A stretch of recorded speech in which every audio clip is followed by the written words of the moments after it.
Why do something in an hour when you can do it in a day? Why do it in a day when you can take the whole week? I spent a couple hours with these furry little animals, and I have a whole new philosophy on life. It's genius.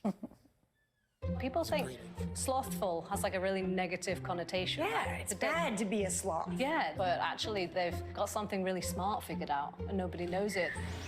Lounging up high in the trees, sloths almost look like they are smirking, as if to say, the joke's on you. Try slowing down. Do you find that you have to slow yourself down to watch a sloth? The title of my PhD thesis was To Overcome Sloth, You Have to Become Sloth. So. Fantastic.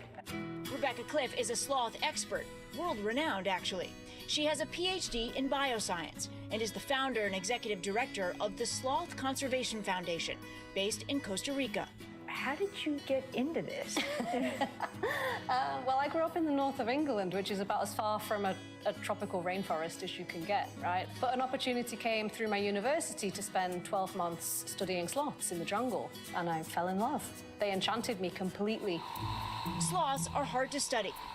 They move so slowly, it takes time to see them do much of anything, if they can be seen at all, perfectly camouflaging in the trees.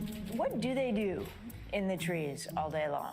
They just climb around looking for leaves. It'll take a sloth 30 days to digest one leaf. So they digest everything really slowly and really efficiently, but that means they've got a full stomach, essentially, all the time. And then they don't have to run around looking for food all day. So they've got the luxury of being a bit more sedentary. We even have sloths to thank for avocados. Back in the day, I'm talking like hundreds of thousands of years ago, there was sloths called giant ground sloths. Some of them were up to like 6 meters tall. Oh my God.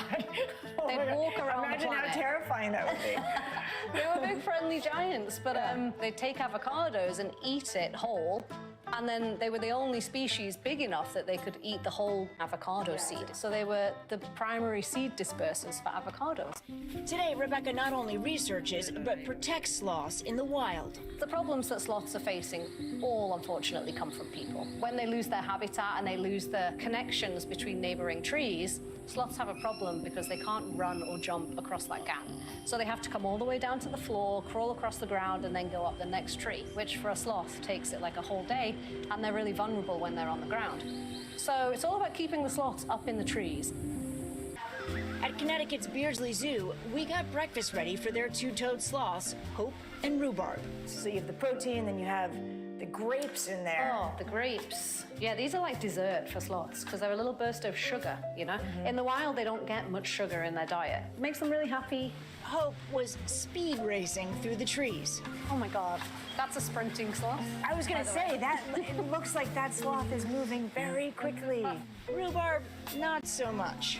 Oh, now that one has got it right.